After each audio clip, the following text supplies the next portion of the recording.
about knowing someone your entire life. You have a common history. It binds, provides a depth that new friendships, new loves can never create. It lets two folks be in the room together without having to explain their silences or their passions. Barely a week ago, the police hauled him off. His draft number called. He boldly, purposely refused to enlist. For what job? Mess man, slop man, cook? He could shoot a pea off a squirrel's head. He had a law degree. He wasn't going to fight for freedom in another country when he didn't have it at home. It's not that simple, she had said. No, it's not, he'd agreed. And now she was alone with their child. Nothing was as she had hoped or planned.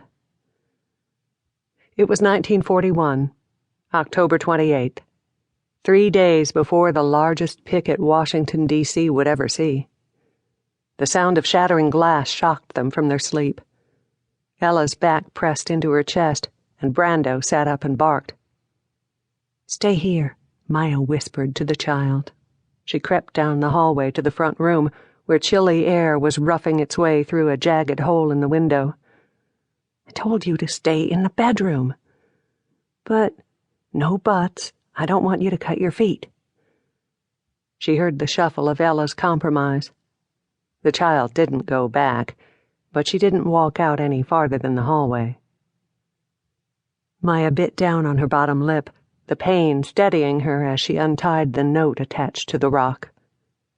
She shivered as she read it, but not from the cold. It was typed on her very own Remy Scout, the telltale sign, the K that always stuck, leaving not only the embossed sans serif, but also a faint K ghost of itself. The next one won't be a rock. As she unrolled the paper further, the hair on her arm shot up.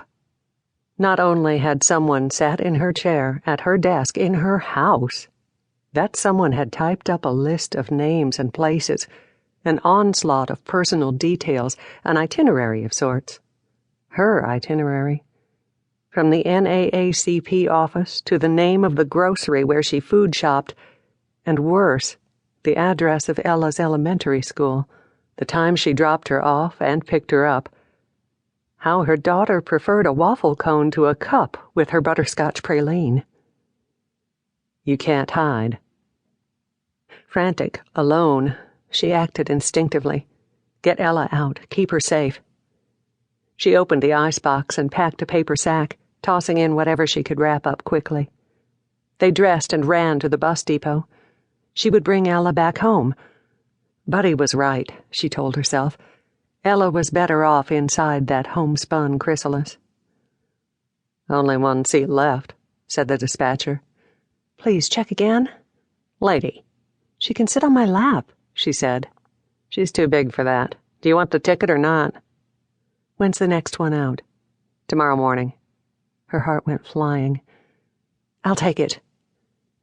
It was a matter of seconds, from the moment the driver pulled the door shut until the bus yawned out of the depot, with Ella watching her out the window the whole time, before Maya's heart broke all over again and she started second-guessing herself. She had been 15 when she gave birth, 18 when she left Hopewell, and back then she hadn't figured she could protect anyone from anything, much less her baby daughter. Throughout those 3 years she had felt her angst fade away only when the human tumult of day died into the wildlife quiet of night, Ella asleep in the cradle next to her bed, Mama and Papa snoring below on the second floor. Protection. What mind could she have had of it? That had been Mama's domain. Mama was the fiercest mama bird she had ever known. Ella still thought of Maya as a sister, Obadiah as a friend, but Maya knew the child knew the truth. After the bus rounded the corner, she sat on a wobbly plastic chair across from the dispatcher's booth. From within his cage of metal and glass, he cast her a look of disdain, his lips pressed in a line of uninhibited disgust. She looked away, refusing his judgment.